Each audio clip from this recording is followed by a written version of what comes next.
Me llamo Boris Cyrulnik. Soy neurólogo y psiquiatra.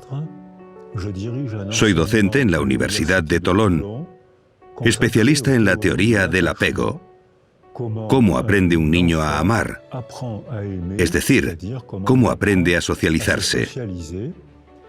Es la teoría más aceptada actualmente en las facultades de psicología y psiquiatría.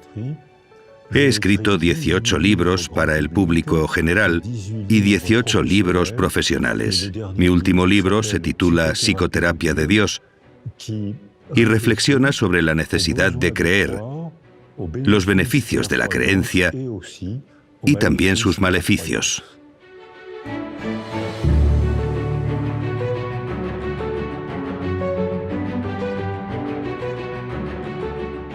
Hola.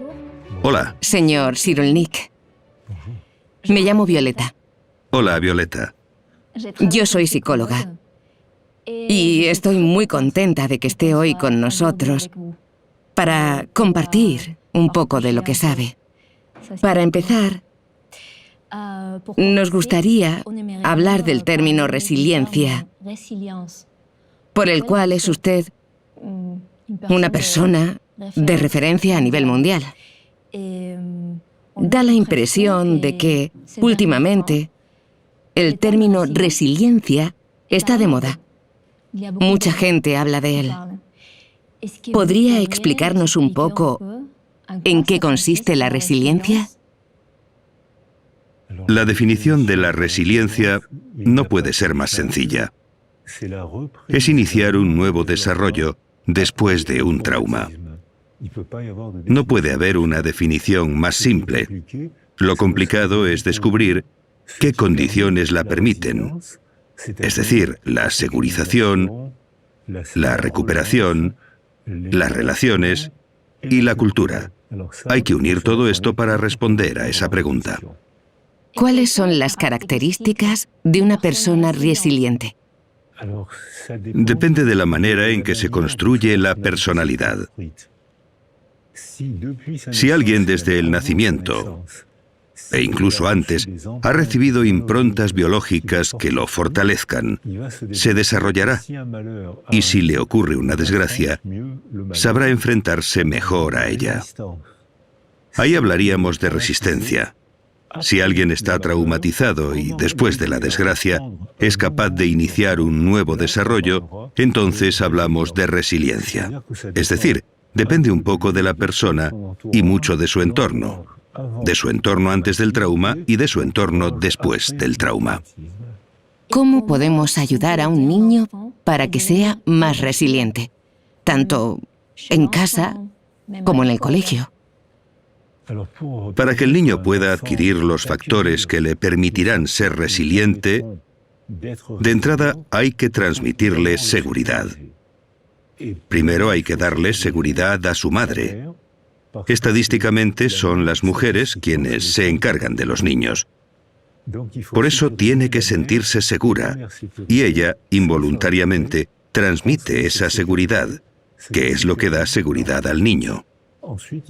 También hace falta un entorno seguro, estructurado por la madre y por alguien más, que puede ser el padre, la abuela, la guardería, el hogar familiar.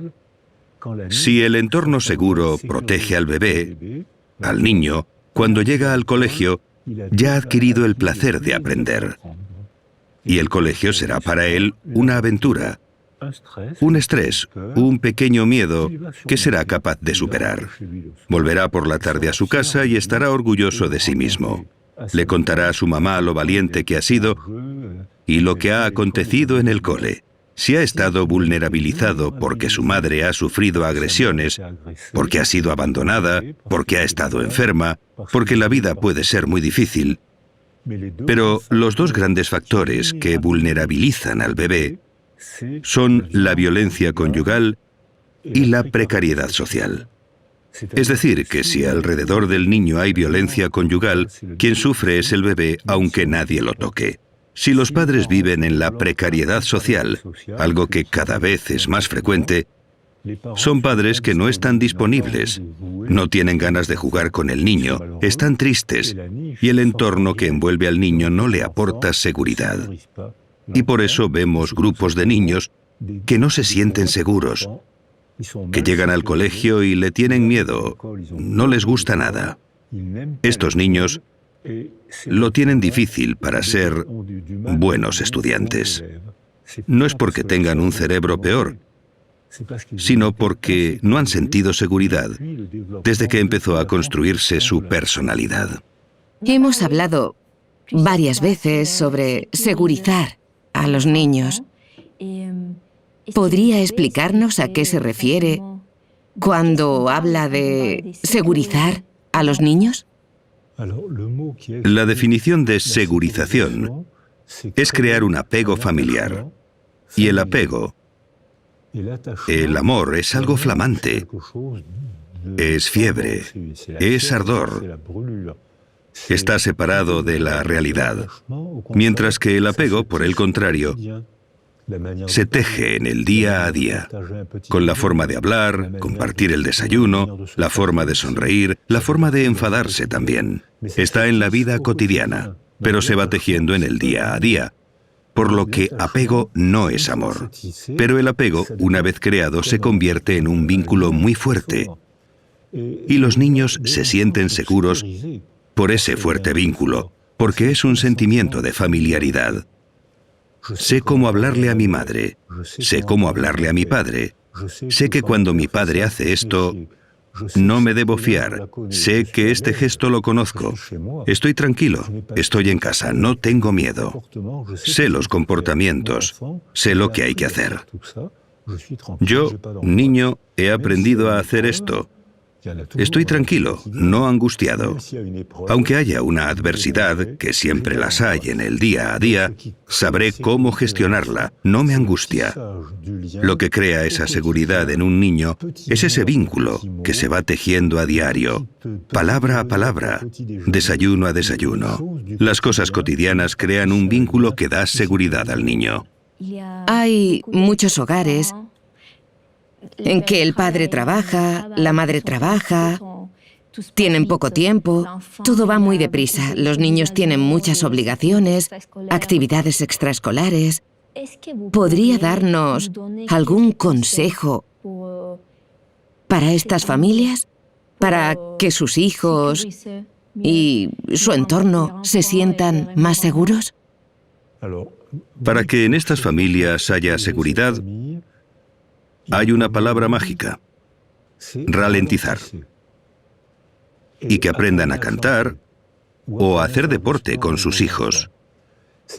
Actualmente los occidentales vivimos en la cultura del sprint y nos sale carísimo. Los bebés estadounidenses tienen cada vez más ansiedad. Los bebés, porque Estados Unidos vive en la cultura del sprint que ha llegado a Europa, menos al norte de Europa. Allí, al contrario, aprenden a montar en bici, aprenden teatro, aprenden a usar la palabra, aprenden la lentitud, aprenden a cocinar. Yo lo he visto en Helsinki. En el colegio hay clases de cocina donde niños y niñas preparan platos e invitan a la clase de al lado. Y te aseguro que los niños lo hacen bien. Es decir, que, por lo tanto, cuando llegan a la edad adulta, son excelentes. En clase, en ciencias, en arte, son excelentes. Hay un 1% de analfabetismo. En Francia estamos entre el 12 y el 15%. Un analfabeto será infeliz toda su vida. El 1% en Finlandia, 12 a 15% en Francia. En los países del norte de Europa había muchos suicidios, probablemente debido a la falta de sol, pero han reducido en 10 años la tasa de suicidio en un 40%, cambiando la cultura. Es decir, que tenemos la posibilidad de intervenir y, por supuesto, hay que ralentizar y divertirse para aprender el arte de vivir. ¿Tienen los profesores en el colegio la posibilidad de ayudar a los niños ante situaciones así? Los países del norte de Europa responden a su pregunta. Es decir, Noruega, Finlandia, Suecia responden a esta pregunta. Allí tienen una estrategia educativa muy distinta de la nuestra, y aún más de los países orientales como Japón o China. En los países orientales hacen sprintar a los niños, y el colegio es tan violento que los japoneses me han dicho que es una forma de maltrato. Los países del norte de Europa hacen lo contrario, ralentizan a los niños y así les dan seguridad. Los niños aprenden a resolver problemas con facilidad, por lo que tienen buena autoestima. Por eso, a los 15 años, cuando hacen las evaluaciones escolares, las pruebas PISA determinadas por la UNESCO, los finlandeses son medalla de oro pese a que ralentizan todo lo posible el desarrollo de los niños. Pero ralentizándolos, les dan confianza y los niños con confianza aprenden a jugar a aprender. Se lo pasan bien aprendiendo. Recuperan el retraso en pocos años y a los 15 años son medalla de oro en las evaluaciones de la UNESCO. Si no hemos adquirido la resiliencia en la infancia, ¿todavía podemos aprenderla en la edad adulta? La resiliencia está en marcha toda la vida, pero los primeros años son muy importantes. Es como una partida de ajedrez. Los primeros movimientos son muy importantes, pero mientras la partida no haya terminado, siguen quedando buenos movimientos. La resiliencia no es la misma cuando somos niños, antes de hablar, cuando somos niños y sabemos hablar, cuando somos adolescentes o cuando somos personas adultas. Los casos que accionan la resiliencia no serán los mismos. La resiliencia funciona mucho peor pasados los 120 años. Ahí funciona peor. ¿Podría dar algún consejo específico para los adultos que quieran desarrollar la resiliencia? El primer consejo es que no se queden solos. Cuando sufrimos un trauma, estamos tan tristes que nos hacemos un ovillo, apretamos los dientes y nos aislamos. Y esto solo agrava, ya que el recuerdo de la herida se refuerza más y más. Solo pensamos en eso y agravamos el sufrimiento. Así que el primer consejo sería luchar contra uno mismo si nos apetece aislarnos. Y sobre todo, hay que hablar o quedar con la gente con la que tengamos confianza. Puede ser la mujer, el marido, la madre, un amigo, un cura, un monitor de deporte, alguien con quien tengamos confianza. Y no tenemos por qué empezar a hablar de inmediato. Primero tenemos que sentirnos seguros, como los niños, y luego, cuando nos sentimos seguros, podemos reflexionar y podemos empezar a hablar. Aunque no hayamos sufrido un trauma grave, hay cosas cotidianas que pueden influirnos. Un divorcio, un despido. ¿Cómo pueden superarse estas cosas? Es imposible hacer un baremo de traumas. Si alguien ha sido vulnerabilizado durante su desarrollo, todo puede convertirse en trauma. Todo puede ser herida. Una mudanza, una mala palabra, porque se le ha vulnerabilizado antes del suceso. Si antes del suceso ha sido reforzado durante el desarrollo, será muy difícil que se traumatice. Hay gente que atraviesa adversidades tremendas y sufren, pero no desarrollan trastorno por estrés postraumático. Y al contrario, hay gente que ha sido vulnerabilizada, debilitada durante su desarrollo por vivir en la precariedad social, por la violencia conyugal, por haber sufrido y no haberlo podido expresar, por haber ocultado el sufrimiento. En estos casos, cualquier suceso puede dañar muy profundamente. La diferencia entre el sufrimiento y el trauma es que ahora podemos ver el trauma mediante imágenes cerebrales. Podemos ver cómo funciona el cerebro. Durante un trauma el cerebro se apaga, no funciona o funciona mal, mientras que en el sufrimiento el cerebro no se apaga. Estás afligido, ansioso, triste, enfadado, pero el cerebro funciona, mientras que en un trauma se ralentiza, no funciona, solo muestra colores apagados, azul, verde, gris. Cuando el cerebro funciona bien porque estamos positivamente estimulados o contentos, el cerebro trabaja y consume energía, y se ve rojo, verde, amarillo, y se desplaza por todo el cerebro. Hablamos de trauma si el cerebro se apaga. Cuando estamos, como en boxeo, KO. Sin embargo, hablamos de adversidad si sufrimos, pero el cerebro sigue funcionando bien. Y funciona bien si ha sido reforzado durante el desarrollo en la infancia temprana. Y al contrario, es frágil si hemos sido fragilizados durante la infancia temprana. No podemos señalar una causa-efecto. No podemos decir que un trauma causa mucho daño. Dependerá de la manera en que nos hayamos construido antes de enfrentarnos a la desgracia o la dificultad. También habla sobre la diferencia entre el trauma y la representación del trauma. Así es. En un trauma se sufre. El sufrimiento forma parte de la condición humana. Estamos dolidos, tristes y sufrimos. Pero después, cuando representamos lo que nos ha pasado, si estamos bien rodeados, si tenemos apoyo y tenemos la posibilidad de reflexionar, de pensar, sufrimos en lo real, pero pronto dejamos de sufrir en la representación de lo real. Pero si nos quedamos solos, solo pensamos en la desgracia. ¿Por qué me ha hecho esto? ¿Por qué he respondido así? ¿Por qué no me defendí? ¿Por qué nadie me defendió? Así agravamos el sufrimiento y nos dirigimos de cabeza a la depresión. Así que depende del apoyo que recibimos después del trauma. Es un apoyo afectivo. No tiene por qué ser un psicólogo. Puede ser un amigo, un cura, el marido, la mujer, alguien en quien confiemos. Pero necesitamos tener apoyo y para eso no debemos quedarnos solos. Hemos hablado de resiliencia.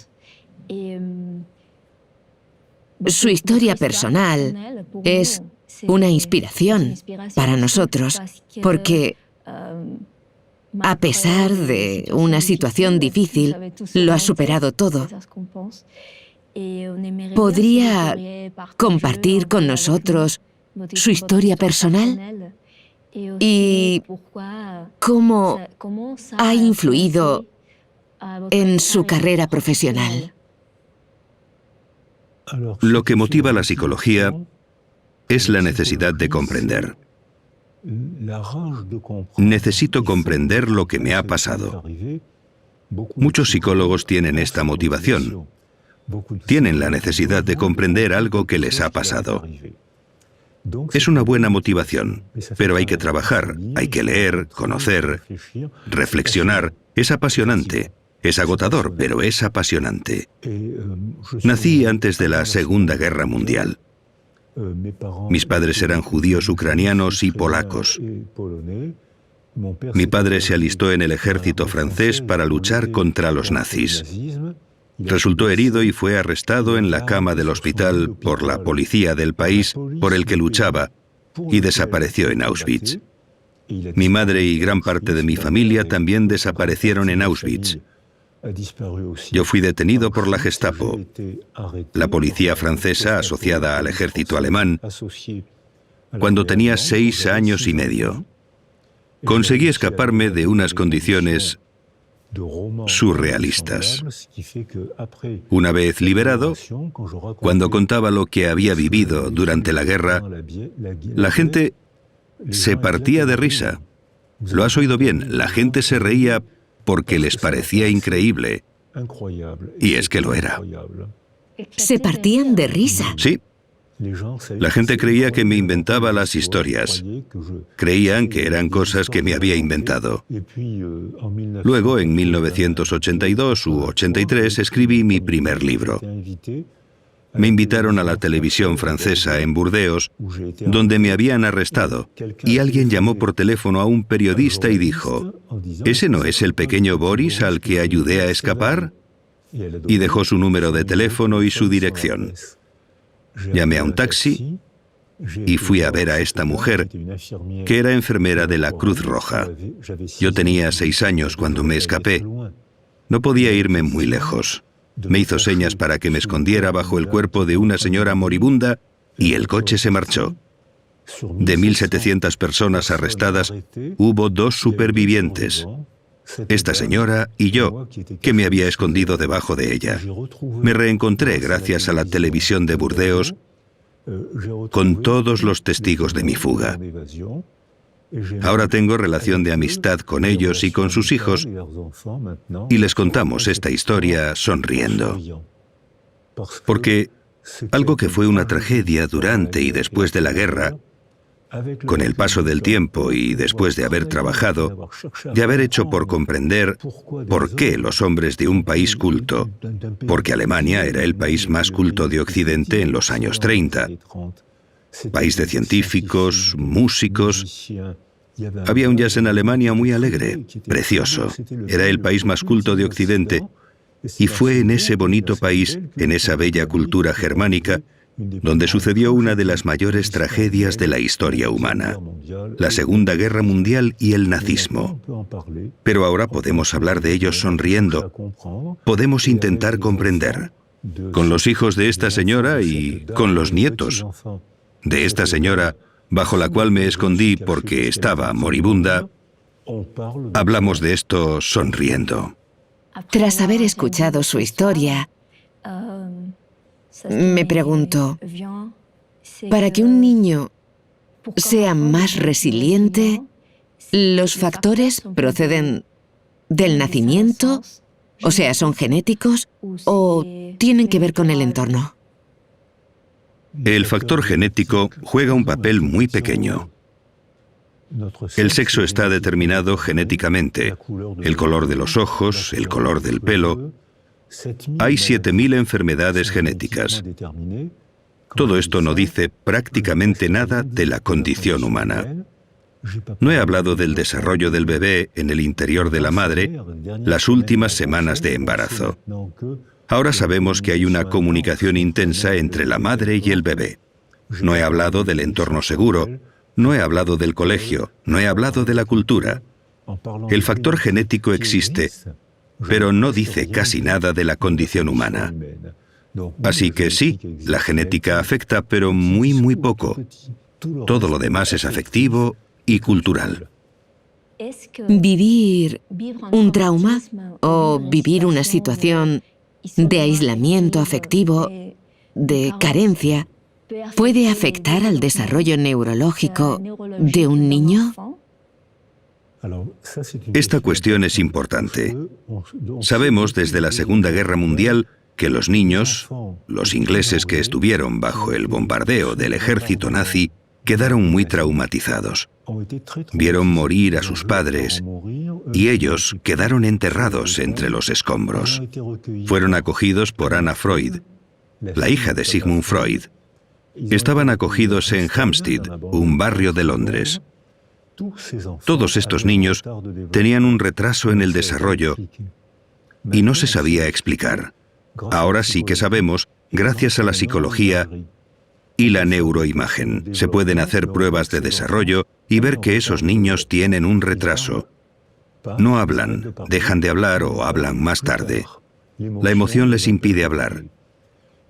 Y en un análisis cuantitativo se ve que estos niños no segregan hormonas del crecimiento ni hormonas sexuales, lo cual explica por qué las carencias afectivas tienen esa dimensión. Ahora con las imágenes cerebrales vemos que cuando el niño está afectivamente aislado, presenta una atrofia de los lóbulos prefrontales y de los circuitos de la memoria y las emociones. Y por contra presentan una hipertrofia de una serie de neuronas que tratan las emociones insoportables. Esto hace que los niños que han estado aislados o privados de afecto en la edad temprana, más adelante y durante toda la vida, si los dejan solos, interpretan toda información como una agresión.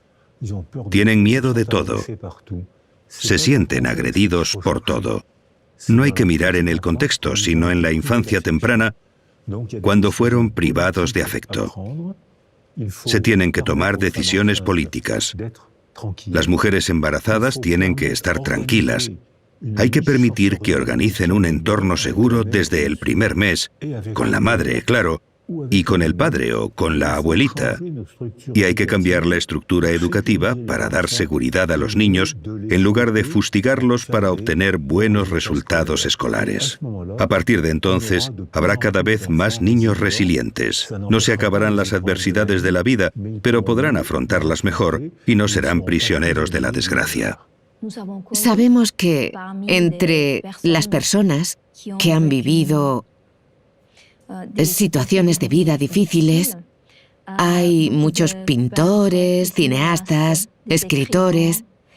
¿Tiene el cerebro alguna manera de superar o de defenderse cuando vivimos situaciones difíciles? La vida es apasionante y difícil. Suprimir la tragedia de la condición humana. Si cerramos las bibliotecas, suprimimos el cine, acabamos con el teatro, todas las producciones artísticas están hechas para superar la tragedia. Las películas cuentan tragedias, cuentan historias emotivas de gente, de niños que consiguen superar la tragedia.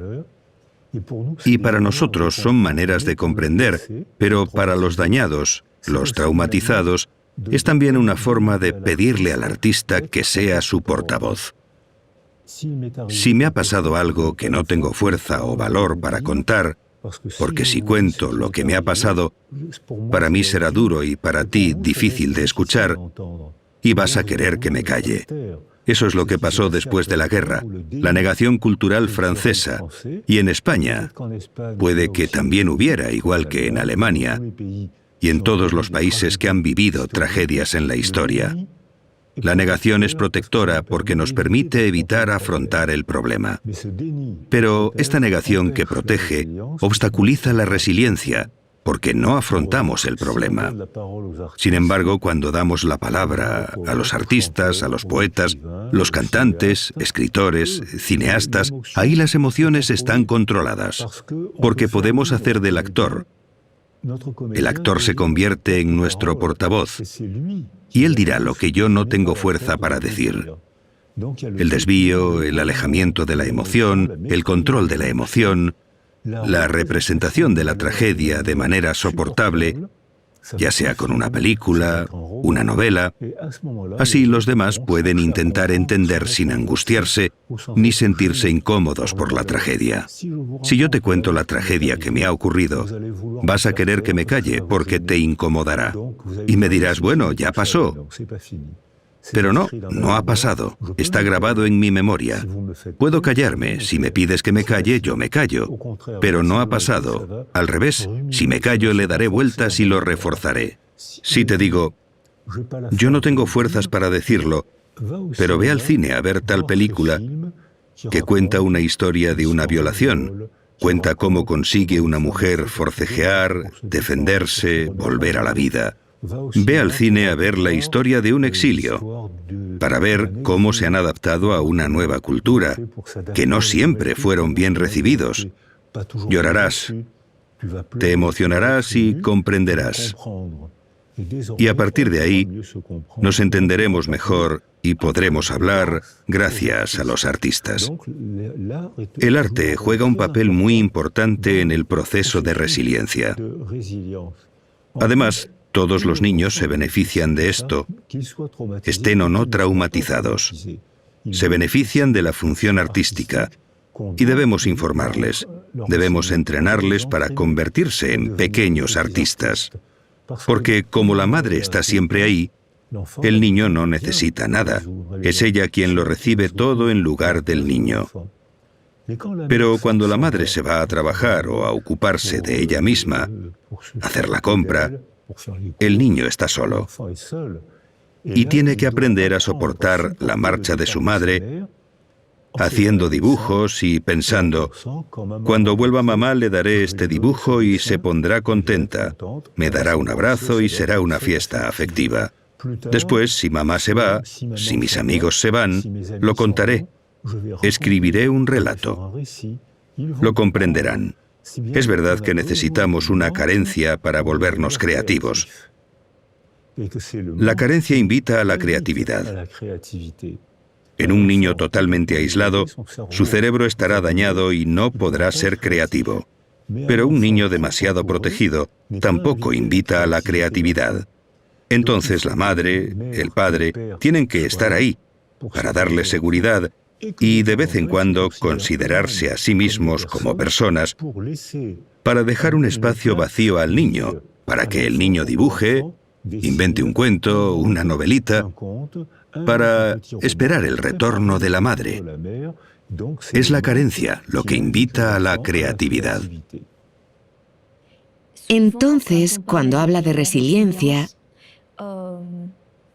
también habla de altruismo. ¿Existe una relación entre el altruismo y la resiliencia? Hemos leído que hay mecanismos de defensa psicológicos positivos. ¿Puede hablarnos un poco del altruismo y estos mecanismos? Cuando hemos vivido una tragedia, estamos a la defensiva. Necesitamos defendernos. Y cuando retomamos nuestra vida y sufrimos menos, muy a menudo a la gente le nace un deseo altruista. Tienen ganas de ayudar a otros, porque saben lo que es el sufrimiento. Muchos psicólogos se hacen altruistas porque han tenido un problema, un sufrimiento en la infancia que los lleva a... Les interesa el mundo de los otros. Cuando trabajé en el Congo con los niños soldado, cuando les preguntaba qué querían ser de mayores, casi todos me contestaban que querían ser periodistas o médicos. ¿Por qué periodistas? Porque tengo que contar esto. Tengo que dar testimonio de lo que ocurre cuando un niño se transforma en soldado. ¿Y por qué médicos? Porque sé lo que es el dolor y quiero aprender a proteger a otros niños del dolor. El altruismo es un mecanismo de legítima defensa para combatir el dolor. Muchos médicos, psicólogos, asistentes sociales conocen este proceso que es bueno, es moral, porque invita a entender y a compartir con alguien lo que hemos entendido. Pero, igual que las madres que deben estar ahí, pero no siempre, el terapeuta, el cura, deben estar ahí, pero no siempre. Es decir, que es necesario que el niño se vea invitado a la creatividad y que lo hagamos coautor de su desarrollo. Yo, adulto, te digo que te comprendo, pero tú, niño, puedes decir lo que piensas. Y así el niño traumatizado o el adulto herido contribuye a la reconstrucción resiliente. Pero hay que tener cuidado con este mecanismo. Hicimos una encuesta en Tolón, donde yo vivo, en la que contrastamos que el 50% de los enfermeros y el 50% de los psicólogos tienen depresión por agotamiento profesional. Porque cuando te centras demasiado en el otro, acabas por descuidarte tú. Por eso a mis estudiantes les digo, ¿queréis ser médicos y psicólogos? ¡Bravo! Pero, ¿qué más vais a hacer? ¿Cómo que qué más? Preguntan. Claro, si eres psicólogo, apúntate a un coro y aprende a cantar o a un equipo de fútbol. Haz algo más para preservarte tú, porque tú eres una persona también. No debes sacrificarte por otro. Ayudas a los demás porque es tu vocación, es tu formación, y está muy bien que ayudes a otros. Pero tú también eres una persona, y si te despersonalizas, caerás en depresión y no les serás útil a los demás. Cuando habla de altruismo, entiendo que habla también de empatía. ¿Hay diferencia entre el altruismo y la empatía? Efectivamente, la empatía es la capacidad de descentralizarse uno mismo para representar el mundo de otro. Los niños privados de afecto y los niños aislados sensorialmente, si no tienen a nadie, no pueden aprender empatía. Si solo se tienen a sí mismos, se balancean, se vuelven grises, se hieren, se dan cabezazos contra la pared, se mutilan en la adolescencia. Si no hay alteridad, uno mismo es su única alteridad. No hay altruismo porque no hay empatía, debido a la carencia afectiva precoz, muy precoz. Hay pedagogía de la empatía. Si creamos un entorno seguro para el niño, una vez se sienta seguro, aprenderá a descubrir al otro. Pero solo puede ocurrir si se siente seguro. Entonces se interesará por el otro e iniciará un proceso de altruismo. Como me contaban los niños soldado, como sé lo que es el dolor y sé lo que hay que hacer, voy a ser altruista. Es un camino sistémico. Es un sistema, no una causa que explica un efecto. Es todo un sistema que evoluciona y está constantemente sometido a las presiones del entorno. Así desarrollamos la empatía y aprendemos el placer de descubrir el mundo mental de los demás, otras religiones, otras culturas, y ver que son interesantes. Pero esto obliga a viajar, a leer, a conocer. Es apasionante y agotador.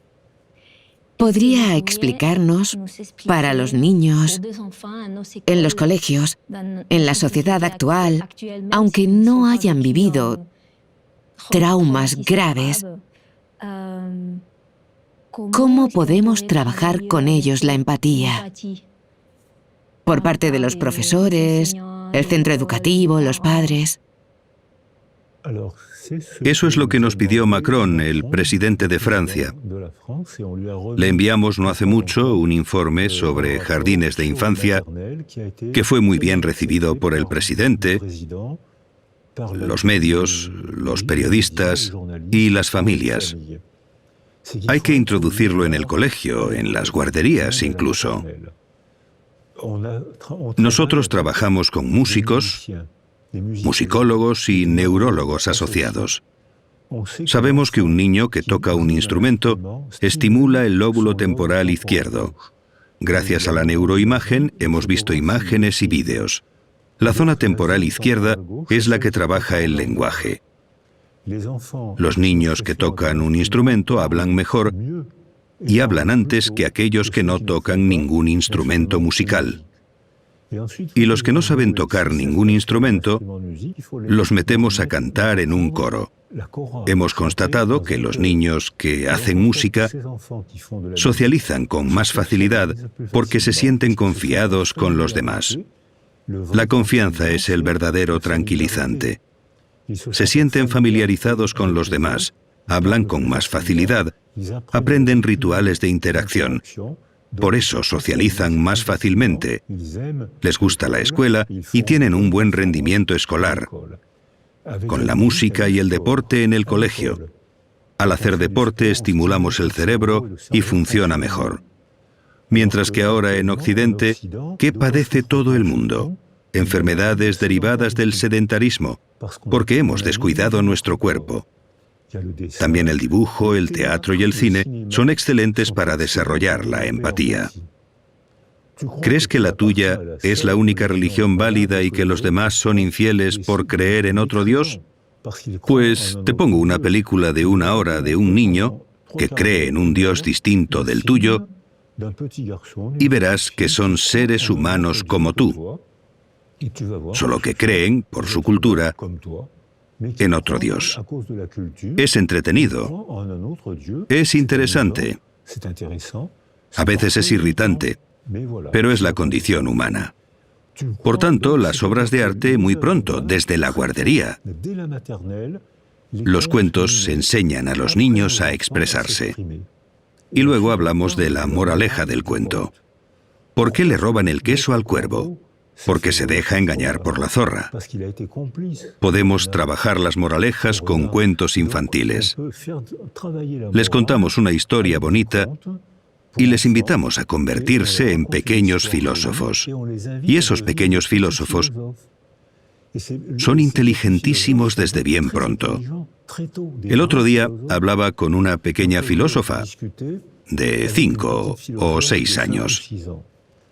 Hablábamos de la muerte, porque cuando los niños descubren la muerte, es un problema metafísico, es importante para ellos.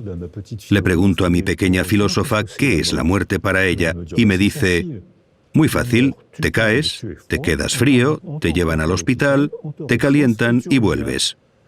Esto nos permitió hablar de la representación del tiempo en el plano filosófico con una pequeña filósofa de 5 años que lo entendía todo. Entonces creo que el arte, introducido muy pronto en el colegio, la música, el deporte, porque el deporte es una forma de arte, el arte, el deporte, el dibujo, el cine, el teatro, forman parte de la condición educativa, desarrollan la empatía y permiten aprender a convivir mejor. Hay una frase que dice: el dolor es inevitable, el sufrimiento es opcional. ¿Qué opina usted sobre esta frase? Es magnífica, porque el dolor, todos los mamíferos sienten el dolor igual. Por ejemplo, nos quemamos la piel. Hay un trayecto que la une con la médula espinal, llega a la base del cerebro y llega al córtex. Todos los mamíferos sienten el dolor igual. Pero no todos los mamíferos sienten el sufrimiento igual. Si un mamífero o un bebé humano ha recibido seguridad durante su desarrollo por su madre, su padre, la familia, el colegio, el vecindario, las palabras, el teatro, todo eso, cuando recibe un golpe, le duele. Eso es el dolor. El sufrimiento es otra cosa. Si ha tenido una infancia segura, sufrirá mucho menos que alguien que no la ha tenido de pequeño y que percibe la sensación del dolor de forma exacerbada, amplificada. El dolor sin sentido aún duele más. Los seres humanos vivimos en un mundo de sentido. Necesitamos tener sueños y tener recuerdos para darle una dirección a nuestra vida. Si nuestra dirección viene de un dolor no superado, sin resiliencia, al recibir un golpe sufrimos muchísimo y sin posibilidad de modificar ese sufrimiento. Si hemos crecido fortalecidos y con seguridad, recibimos el mismo golpe, una tragedia. Pero hemos aprendido a ser más fuertes que el sufrimiento, que el dolor, y entonces sufrimos menos. Sufrimos una sola vez, como los animales. Y además, si hacemos algo con ese dolor, ese sufrimiento, habremos transformado el sufrimiento en obra de arte. Entre los artistas, entre la gente del cine, se da un número inusualmente alto de niños privados de afecto que se refugian en el cine, que hacen películas muy bonitas y emotivas, porque, al haber sido heridos, han encontrado un medio para transformar esa herida y convertirla en producción artística. La mayoría de las obras de arte son confesiones autobiográficas. Me gustaría que hablásemos de una cuestión de actualidad. Ahora mismo, en nuestra sociedad actual, hay guerras, hay conflictos políticos, distintas migraciones, hay gente que sufre y hay mujeres embarazadas que también sufren. ¿Puede esto afectar al desarrollo del niño que todavía no ha nacido, igual que a la gente que ha sufrido? Esta es una pregunta muy científica que se investiga desde hace 10 o 15 años. Es objeto de estudios israelíes con mujeres embarazadas traumatizadas por los atentados. Mujeres israelíes y palestinas que acudieron a consulta por síntomas de estrés postraumático. Estas mujeres, 170 mujeres embarazadas, trajeron al mundo a 170 bebés y todos presentaban ya una alteración cerebral. Todos tenían ya un mal funcionamiento cerebral. Si hubiésemos dejado solas a esas mujeres, los bebés habrían empezado su vida con una grave deficiencia neurológica. Esto no ocurrió. Las mujeres estuvieron arropadas, los bebés también, y esto activó un proceso de resiliencia más o menos sencillo. Algunas de las mujeres y de los bebés iniciaron rápidamente el proceso de resiliencia. Para otras fue más difícil y otras no pudieron. Este fue el primer trabajo que se llevó a cabo en Tel Aviv. Después llegaron los investigadores en biología y demostraron que cuando el estrés forma parte de la vida. Todos vivimos momentos de estrés. Cuando tienes exámenes, sufres estrés. Forma parte de la vida, pero superas ese estrés y te enorgulleces por ello. Forma parte de la vida y no debemos privar a los niños del estrés. Pero si el estrés es demasiado fuerte, intenso, prolongado, y si dejamos al niño solo, el exceso de cortisol y de catecolaminas, es decir, las sustancias del estrés, termina por dañar las células cerebrales y el cerebro queda alterado por haber dejado a la mujer y al niño solos. Es decir, hemos dejado que las sustancias del estrés se conviertan en tóxicas para el cerebro.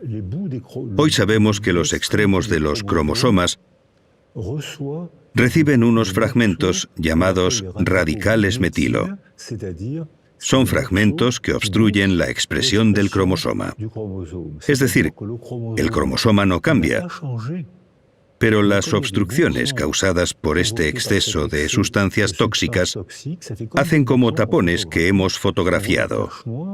Se ven manchas negras. Una cinta genética sana, con obstrucciones, no se expresa igual en absoluto. Por eso, no podemos señalar que el problema sea innato o de adquisición, porque la cinta de cromosoma no se ha modificado. No es una mutación, es la misma cinta. La expresión sí que cambia por completo según la estructura del medio. Se empezó a hacer en animales y se vio una misma cinta genética de rata. Si dejamos que la rata se desarrolle en un medio pacífico, se convertirá en una rata grande, gorda, mansa, con una larga esperanza de vida.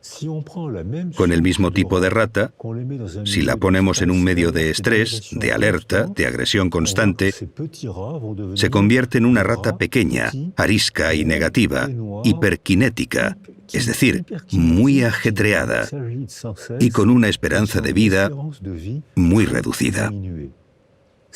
Es la misma cinta genética que experimentalmente hemos hecho que se exprese de manera totalmente diferente, morfológicamente, a nivel de comportamiento y de la esperanza de vida. Por lo que el problema de lo innato y lo adquirido es un sinsentido absoluto. Esto también quiere decir que nosotros, los seres humanos, los políticos, filósofos, padres, somos responsables porque ahora sabemos que podemos y debemos intervenir en el medio que nos afecta. No somos seres pasivos. Tenemos la posibilidad de intervenir en el medio. Actualmente, la acción de los seres humanos sobre el medio es de degradación. ¿Qué sugerencia podemos hacer a la sociedad para prever este problema? Tenemos que hacer como los países del norte de Europa. Ralentizar, desarrollar las actividades deportivas y artísticas para reforzar los vínculos que desarrollan la familiaridad. Y hay que hacer frente a las adversidades reales. Hay que trabajar, hay que estresarse por un examen.